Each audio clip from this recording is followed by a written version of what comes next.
Et je donne maintenant la parole à son Excellence Antonio Guterres, le secrétaire général des Nations Unies.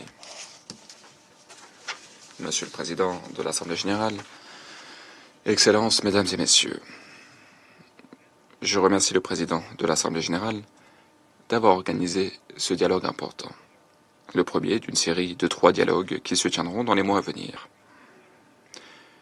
Depuis le jour de l'adoption du pacte, le Président est un fervent défenseur du pacte. Je le remercie infiniment de son travail et de son leadership. Excellences, Mesdames et Messieurs, l'adoption du pacte n'était pas une fin en soi, c'était plutôt le point de départ. Et aujourd'hui, je souhaiterais me concentrer sur ce que nous avons accompli au cours de ces derniers mois et sur ce qu'il nous reste à faire. Nous faisons face à d'innombrables défis. Les conflits et les catastrophes climatiques s'intensifient. La réalisation des objectifs de développement durable accuse un retard considérable, de même que le financement nécessaire à leur réalisation. Il y a aujourd'hui des clivages géopolitiques, un climat de méfiance qui nous empêche d'agir efficacement. D'aucuns remettent même en cause la pertinence de la coopération internationale et du système multilatéral. Mais que les choses soient claires. C'est précisément en raison de ces clivages et de ce climat de méfiance que le pacte de l'avenir et les 2 documents en annexe sont plus importants que jamais. Plus les obstacles sont grands, plus je serai déterminé à faire avancer les choses conformément à la volonté exprimée par les États membres à l'occasion du sommet de l'avenir. En parallèle, des coupes claires sont appliquées à des financements indispensables à des populations qui en ont désespérément besoin, et d'autres mesures de réduction drastiques suivront. Dans tous les secteurs, les ressources se réduisent comme peau de chagrin, et ce depuis longtemps. Dès le premier jour de mon mandat, nous avons nourri l'ambition d'améliorer l'efficacité et l'efficience de l'ensemble de notre organisation. Afin de poursuivre ce travail, j'ai lancé au début de ce mois l'initiative ONU 80. Nous avons entrepris d'examiner les gains d'efficacité et les améliorations apportées aux arrangements actuels, l'exécution des mandats confiés par les États membres, les changements structurels à opérer et les programmes à réorienter. Tout cela permet de préparer le terrain pour une mise en œuvre plus efficace du pacte de l'avenir. Excellences, Mesdames et Messieurs, nous avons amorcé sans attendre la phase de mise en œuvre du pacte. Sur le plan opérationnel, nous avons créé un comité de pilotage au niveau des responsables que je préside, un comité qui supervise 6 groupes de travail axés sur l'action et les réformes dans des domaines clés, notamment l'accélération de la mise en œuvre des objectifs de développement durable, la paix et la sécurité, l'architecture financière internationale, les technologies numériques, la gouvernance de l'ONU et la jeunesse. Nous avons créé 2 équipes spéciales qui se penchent sur les générations futures et sur la nécessité d'utiliser des indicateurs autres que le PIB pour mesurer les progrès accomplis et guider l'élaboration des politiques. Nous mettons en place un système de suivi interne pour contrôler les progrès accomplis dans la mise en œuvre du pacte.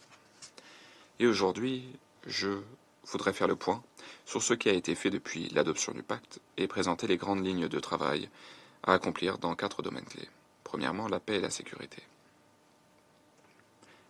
Les opérations de paix des Nations Unies contribuent à protéger les populations et les communautés dans certains des endroits les plus éprouvés du monde. Le pacte incarne notre engagement à renforcer les outils de prévention et de règlement des conflits et à veiller à ce que nos efforts de paix soient à la hauteur des menaces nouvelles et émergentes. Au mois de novembre, j'ai publié un rapport sur la consolidation de la paix avec des suggestions concrètes pour renforcer la CCP et le Fonds pour la consolidation de la paix. Nous travaillons activement à la 2e étude indépendante sur la contribution des jeunes au processus de paix. Et nous poursuivons en outre l'étude de toutes les formes d'opérations de paix comme le prévoit le pacte. Nous avons récemment présenté des propositions au Conseil de sécurité concernant Haïti. Cela montre que nous pouvons élaborer de nouvelles approches pour répondre aux défis sécuritaire complexe. Cette étude va nous permettre d'adapter les opérations de paix à la réalité d'aujourd'hui. Veiller à ce que ces opérations de paix soient guidées par des mandats clairs, séquencés, réalistes, réalisables, avec des stratégies de sortie et des plans de transition viables. L'étude vise également à prendre acte des limites de nos opérations lorsqu'il n'y a que peu de paix à maintenir, voire aucune. Nous allons également promouvoir un certain nombre de priorités du pacte liées à la paix, notamment les engagements en matière de désarmement dans le domaine des armes nucléaires, biologiques et chimiques, des armes létales autonomes et la question de l'arsenalisation croissante de l'espace. Nous allons également continuer à défendre, notamment par le biais des processus de négociation intergouvernementale, nous allons continuer à appeler de nos vœux un Conseil de sécurité plus représentatif du monde actuel pour promouvoir la paix. Deuxièmement, le financement du développement. Depuis l'adoption du pacte, nous avons agi sur plusieurs fronts. Par exemple, nos coordonnatrices et coordonnateurs résidents et nos équipes pays ont entrepris de déterminer de quelle façon nous pouvons accélérer les progrès au niveau national, et ce, en coopération étroite avec les gouvernements. Nous avons commencé à analyser l'impact des dépenses militaires sur la réalisation des ODD et sur nos propres travaux ici à l'ONU. Et un rapport définitif sera publié d'ici au mois de septembre. Par ailleurs, il faut élaborer des mesures de progrès qui vont au-delà du PIB. Et nous allons bientôt faire des annonces. Et nous allons travailler tout au long de l'année. Et il y aura, à partir de 2026, un processus intergouvernemental qui prendra le relais. Nous avons travaillé également étroitement avec la Banque mondiale et le FMI pour assurer le suivi des mesures prévues dans le pacte concernant les améliorations apportées au système financier international. Les pays en développement doivent être représentés de façon équitable dans la gouvernance des institutions dont ils dépendent. Et nous sommes conscients que le climat actuel est loin d'être idéal, mais nous ne devons pas jeter l'éponge. Depuis l'adoption du pacte, j'ai constitué un groupe d'experts qui est chargé d'identifier des mesures pratiques à prendre en matière de dette. Au cours de ces prochaines semaines, le groupe proposera une liste de recommandations réalistes et il publiera un rapport complet au mois de juin en vue de la conférence qui se tiendra en Espagne. L'allègement de la dette est une question centrale si nous souhaitons mettre en œuvre le pacte pour l'avenir. Par ailleurs, nous allons continuer à plaider en faveur d'une augmentation de la capacité de prêt des banques multilatérales de développement, afin qu'elles gagnent en envergure et en audace. Il faut accroître la taille de leur bilan et les recapitaliser. Et nous devons également veiller à ce que le financement à des conditions favorables soit accordé là où il est le plus nécessaire. Tout cela dépend de la décision d'autres institutions multilatérales et des États membres, mais nous n'aurons de cesse de plaider en faveur de ce qui figure clairement dans le pacte pour l'avenir. Troisièmement, la jeunesse et les générations futures. Nos efforts doivent porter leurs fruits pour les jeunes et les générations à venir. La promesse centrale du pacte envers les jeunes est d'écouter leurs préoccupations et leurs idées, les inclure dans la prise de décision. À la suite de la création du Bureau de la jeunesse de l'ONU en 2022, les jeunes ont joué un rôle clé dans l'élaboration des priorités du pacte. Suite à l'adoption du pacte, nous progressons maintenant vers la mise en place d'une plateforme d'investissement pour la jeunesse afin de garantir que les mécanismes de financement nationaux et les plateformes d'investissement se concentrent sur les besoins des jeunes. Et nous élaborons des principes fondamentaux pour renforcer l'engagement des jeunes dans l'ensemble de notre travail à l'ONU, notamment en élargissant la représentation des jeunes collègues au sein de nos structures organisationnelles. Grâce à la déclaration sur les générations futures, nous nous tournons également vers les générations à naître. Nous avons mis en place un réseau de prospectives stratégiques et une communauté de pratique pour garantir que nos politiques, programmes, opérations sur le terrain reposent sur une réflexion à long terme. Et dans le courant de l'année, je vais nommer un envoyé spécial pour les générations futures afin d'intensifier ces efforts. La technologie. Nous mettons en œuvre les appels du Pacte mondial pour le numérique pour combler toutes les fractures numériques et veiller à ce que tout le monde puisse bénéficier d'un espace numérique sûr et sécurisé. Et l'intelligence artificielle fait l'objet d'une attention particulière.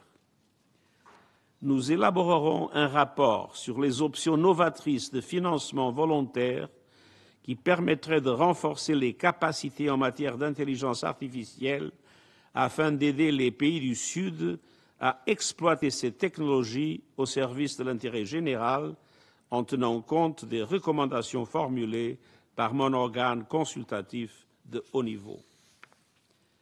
Un avant-projet de résolution visant à établir le groupe scientifique international indépendant sur l'intelligence artificielle et à organiser un dialogue mondial sur la gouvernance de l'intelligence artificielle a été distribué la semaine dernière grâce au travail des cofacilitateurs, l'Espagne et le Costa Rica.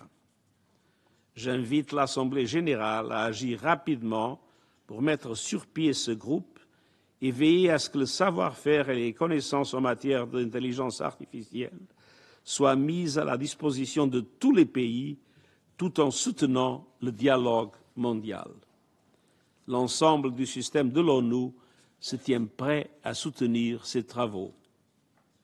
Excellences, tout en défendant ces priorités, nous nous attelons par ailleurs à améliorer l'efficience et l'efficacité de nos opérations comme l'exige le pacte. L'automne dernier, nous avons entrepris une évaluation complète dans l'ensemble des entités de l'ONU afin d'exploiter le potentiel de l'innovation, de l'analyse des données, de la transformation numérique et de la prospective dans l'ensemble de nos travaux, conformément à l'initiative ONU 2.0. Les résultats sont déjà au rendez-vous.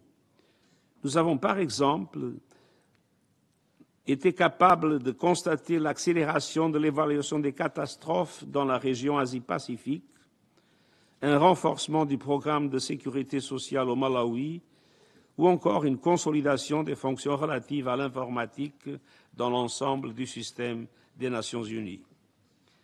Ces efforts, où les données sont une question essentielle pour que nous puissions faire une bien meilleure gestion de ces données, ces efforts doivent se poursuivre, en particulier au regard des problèmes de financement auxquels nous devons faire face. Nous comptons sur votre soutien pour mener ce travail à bien. Excellences, alors que nous œuvrons pour remodeler le système multilatéral et ainsi relever les défis du monde d'aujourd'hui, le pacte pour l'avenir est un rouage essentiel de ce processus de renouvellement constant. Nous ne pouvons pas diluer nos efforts. Gardons intacts l'esprit et la détermination qui ont permis de forger et d'adopter le pacte. Nous comptons sur vous pour éclairer, inspirer et guider le travail de mise en œuvre à venir. Et une fois encore, merci pour vos idées et votre engagement.